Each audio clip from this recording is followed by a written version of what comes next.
اور اللہ ہی نے تم کو پیدا کیا، پھر وہی تم کو موت دیتا ہے، اور تم میں بعض ایسے ہوتے ہیں کہ نہایت خراب عمر کو پہنچ جاتے ہیں تاکہ بہت کچھ جاننے کے بعد ہر چیز سے بے علم ہو جائیں۔ بے شک اللہ سب کچھ جاننے والا ہے، قدرت والا ہے۔ اور اللہ نے رزق و دولت میں بعض کو بعض پر فضیلت دی ہے، تو جن لوگوں کو فضیلت دی ہے وہ اپنا رزق اپنے غلاموں کو تو دے ڈالنے والے ہیں نہیں کہ سب اس میں برابر ہو جائیں۔ تو کیا یہ لوگ نعمت الہی کے منکر ہیں؟ اور اللہ ہی نے تم میں سے تمہارے لیے بیویاں پیدا کی اور بیویوں سے تمہارے بیٹے اور پوتے پیدا کیے اور کھانے کو تمہیں پاکیزہ چیزیں دی۔ تو کیا یہ لوگ باطل پر اعتقاد رکھتے اور اللہ کی نعمتوں سے انکار کرتے ہیں؟ اور اللہ کے سوا ایسوں کو پوجتے ہیں جو ان کو آسمانوں اور زمین میں روزی دینے کا ذرا بھی اختیار نہیں رکھتے اور نہ کسی اور طرح کا مقدور رکھتے ہیں۔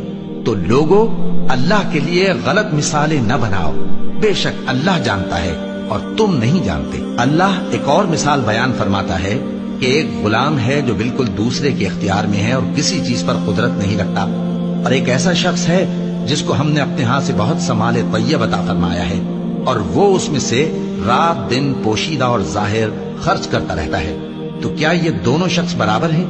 ہرگز نہیں، الحمدللہ، لیکن ان میں سے اکثر لوگ نہیں سمجھ رکھتے۔ اور اللہ ایک اور مثال بیان فرماتا ہے کہ دو آدمی ہیں، ایک ان میں سے گونگا اور کسی کا غلام ہے بے اختیار و ناتواں کہ کسی چیز پر قدرت نہیں رکھتا اور اپنے مالک کو دوبھر ہو رہا ہے، وہ جہاں اسے بھیجتا ہے کبھی اچھی خبر نہیں لاتا۔ کیا ایسا گونگا بہرا اور وہ شخص جو سنتا بولتا اور لوگوں کو انصاف کرنے کا حکم دیتا ہے اور خود سیدھے رستے پر چل رہا ہے، دونوں برابر ہو سکتے ہیں؟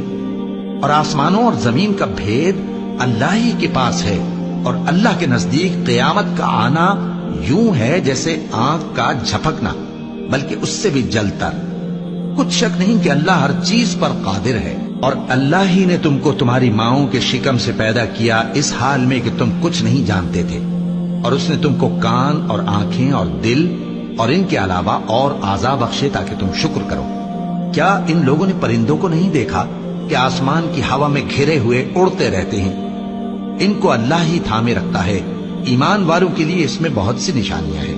اور اللہ ہی نے تمہارے لیے گھروں کو رہنے کی جگہ بنایا، اور اسی نے چوپایوں کی کھالوں سے تمہارے لیے ڈیرے بنائے جن کو تم ہلکا پھلکا دیکھ کر سفر اور حضر میں کام میں لاتے ہو، اور ان کی اون اور پشم اور بالوں سے تم اسباب اور برتنے کی چیزیں بناتے ہو جو مدت تک کام دیتی ہے۔ اور اللہ ہی نے تمہارے آرام کے لیے اپنی پیدا کی ہوئی چیزوں کے سائے بنائے اور پہاڑوں میں غار بنائے اور تمہارے لیے کرتے بنائے جو تم کو گرمی سے بچائیں، اور ایسے کرتے بھی جو تم کو اسلحہ جنگ کے ضرر سے محفوظ رکھیں۔ اسی طرح اللہ اپنا احسان تم پر پورا کرتا ہے تاکہ تم فرمانبردار بنو۔ بس اگر یہ لوگ روگردانی کریں تو اے پیغمبر تمہارا کام فقط صاف صاف پہنچا دینا ہے۔ یہ اللہ کی نعمتوں سے واقف ہیں مگر واقف ہو کر ان سے انکار کرتے ہیں، اور یہ اکثر ناشکرے ہیں۔ اور جس دن ہم ہر امت میں سے ایک گواہ یعنی پیغمبر کو کھڑا کریں گے، پھر نہ تو کفار کو بولنے کی اجازت ملے گی اور نہ ان کے عذر قبول کیے جائیں گے۔ اور جب ظالم لوگ عذاب دیکھ لیں گے تو پھر نہ تو ان کے عذاب ہی میں تخفیف کی جائے گی اور نہ ان کو مہلت ہی دی جائے گی۔ اور جب مشرک اپنے بنائے ہوئے شریکوں کو دیکھیں گے تو کہیں گے کہ پروردگار، یہ وہی ہمارے شریک ہیں جن کو ہم تیرے سوا پکارا کرتے تھے۔ تو وہ ان کے کلام کو مسترد کر دیں گے اور ان سے کہیں گے کہ تم جھوٹے ہو، اور اس دن اللہ کے سامنے سر نگوں ہو جائیں گے، اور جو طوفان وہ باندھا کرتے تھے سب ان سے جاتا رہے گا۔ جن لوگوں نے کفر کیا اور لوگوں کو اللہ کے رستے سے روکا، ہم ان کو عذاب پر عذاب دیں گے اس لیے کہ شرارت کیا کرتے تھے۔ اور اس دن کو یاد کرو جس دن ہم ہر امت میں سے خود ان پر گواہ کھڑے کریں گے، اور اے پیغمبر تم کو ان لوگوں پر گواہ لائیں گے۔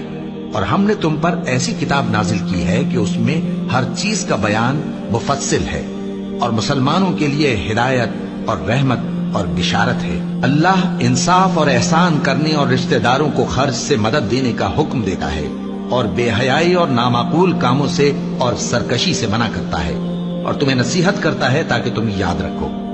اور جب اللہ سے عہد کرو تو اس کو پورا کرو، اور جب پکی قسمیں کھاؤ تو ان کو مت توڑو کہ تم اللہ کو اپنا ضامن مقرر کر چکے ہو، اور جو کچھ تم کرتے ہو اللہ اس کو جانتا ہے۔ اور اس عورت کی طرح نہ ہونا جس نے محنت سے تو سود کاتا پھر اس کو توڑ کر ٹکڑے ٹکڑے کر ڈالا کہ تم اپنی قسموں کو آپس میں اس بات کا ذریعہ بنانے لگو کہ ایک گروہ دوسرے گروہ سے زیادہ غالب رہے۔ بات یہ ہے کہ اللہ تمہیں اس سے آزماتا ہے، اور جن باتوں میں تم اختلاف کرتے ہو قیامت کے دن اس کی حقیقت تم پر ظاہر کر دے گا۔ اور اگر اللہ چاہتا تو تم سب کو ایک ہی جماعت بنا دیتا، لیکن وہ جسے چاہتا ہے گمراہ رہنے دیتا ہے اور جسے چاہتا ہے ہدایت دیتا ہے۔ اور جو عمل تم کرتے ہو اس دن ان کے بارے میں تم سے ضرور پوچھا جائے گا۔